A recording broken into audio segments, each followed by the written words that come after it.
everyone is talking about the emerging low carbon sustainable enterprise economy. What does it mean to you? Well, it means a lot of things, but firstly let me just say that it's nice to know that you're from Bangladesh. Yes. Bangladesh has a special place in my heart, and when we talk about climate change, Bangladesh is one of the countries that immediately comes to mind. Yep. I think about some of the island countries in the Pacific who are going to suffer most particularly from rising sea levels.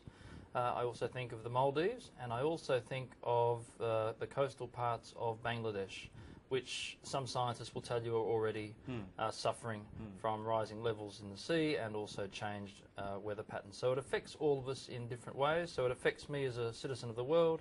I also want our organisation, FDC, to do its bit. We're a small organisation, but we want to contribute. So we have our own environment policy. We try and operate sustainably. We've just installed a solar hot water system and a water tank and efficient flushing taps and toilets and so forth in our office. And then at the policy level, one of the things that FDC does is engage with the private sector on issues that affect poor people in developing countries. So we spend a lot of time working with private... Is it through the private-public partnership you're talking about? Yes. Yeah, oftentimes less formal than a structured partnership. Oftentimes we will just try and engage at conferences such as the APABIS conference being held here at the Griffith Business School today and tomorrow. I find that that can often be as effective as anything. So it means a great deal. It means policy settings at all three levels in the Australian government context need to be right. It means companies need to understand the issues. The staff of companies are not an amorphous, unowned entity. Companies are made up of people.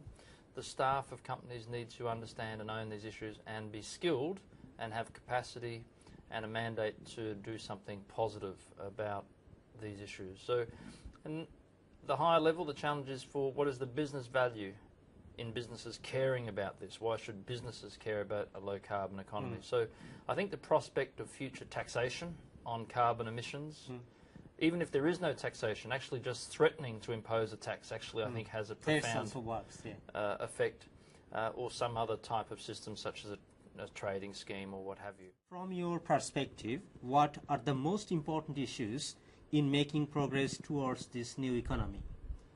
What are the most important issues? Well, at the end of the day, there's got to be some sort of global agreement, because the pollution in one country, the emissions in one country affects another country. So any single entity that does something in isolation will not succeed.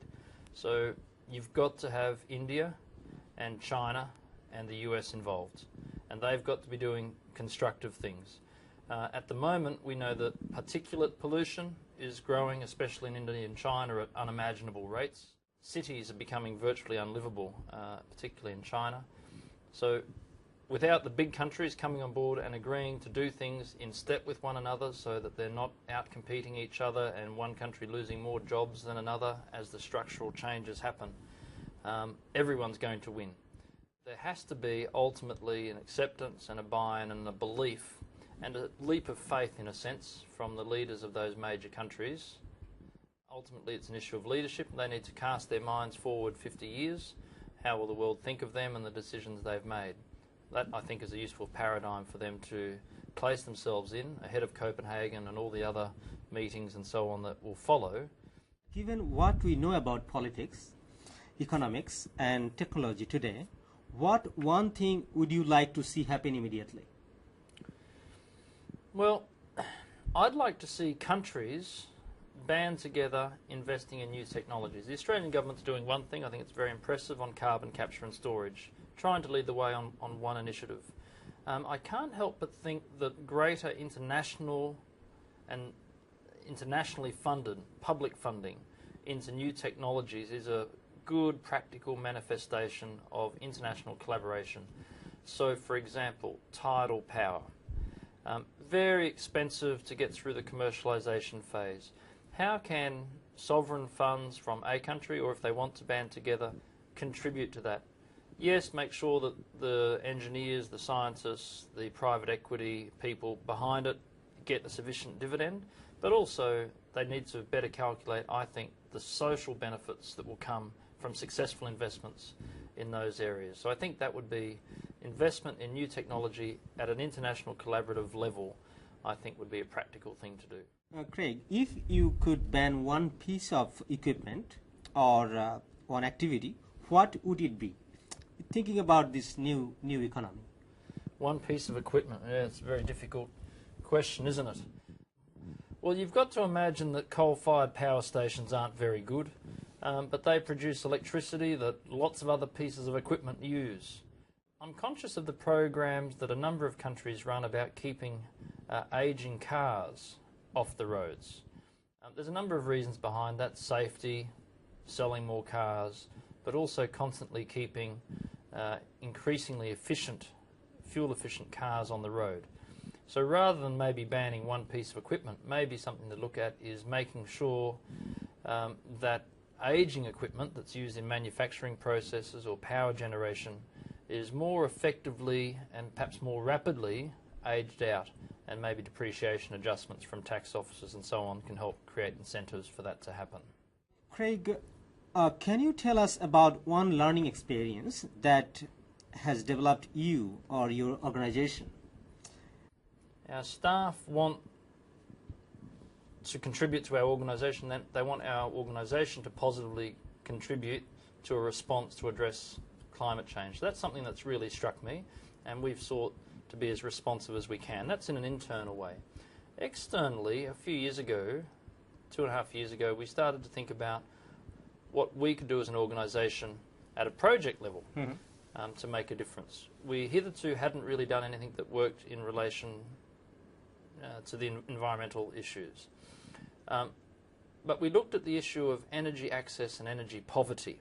And in doing so, we found that there's a lot of very inefficient use by poor people, who are our main constituents and intended beneficiaries, a lot of inefficient use of energy or lack of access to energy. So with that conclusion, we've developed, in partnership with a large number of other organisations and partners and with funding from the Asian Development Bank, a new partnership called the Energy for All Partnership. The first order objective is to increase access to modern energy services for poor people in the Asia-Pacific region. We're targeting 100 million out of 1 billion.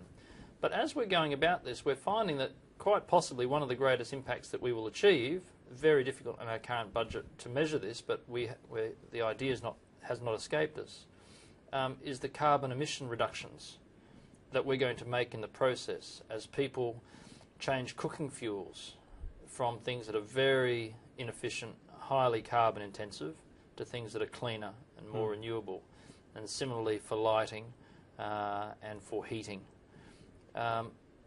And so that's something that we're actually working on, which we didn't start out that way, but we quickly understood the positive response we think this project's going to make to climate change.